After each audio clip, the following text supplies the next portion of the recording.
সবথেকে ভালো বিষয়টা কি জানো? সবথেকে ভালো বিষয় হলো এটাই, আমরা যদি নিজেরা একবার নিজেদের বন্ধু হতে পারি, বিশ্বাস করো জীবনটা অনেক বেশি সহজ হয়ে যায়।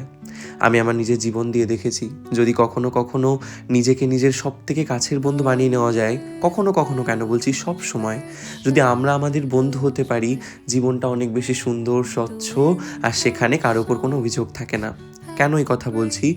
নিজেকে আয়নার সামনে দাঁড়িয়ে বহুবার আমি জিজ্ঞেস করে দেখেছি, আমি কি সত্যিই আমাকে ভালোবাসি? আমরা কিন্তু আমাদেরকে খুবই ভালোবাসি।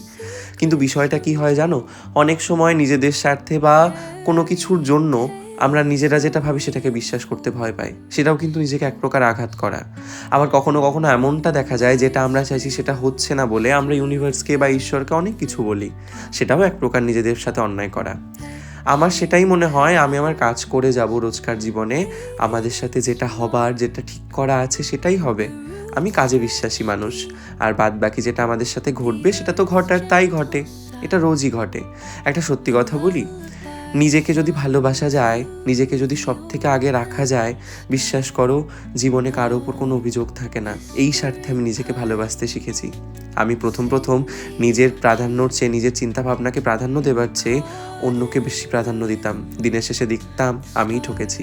তাই সেই ঠকা বন্ধ করে নিজেকে প্রাধান্য দিই, নিজেকে আগে রাখি, নিজের চিন্তা ভাবনাকে আগে রাখি। যাকে অনেক কথা বললাম, পিঠেগুলো কেমন হয়েছে তোমরা আমায় জানিও, তোমাদেরকেও কখনো খাওয়াবো। তোমরা সকলে খুব ভালো থেকো, নিজেদের খেয়াল রেখো, ততক্ষণের জন্য টাটা। কেমন?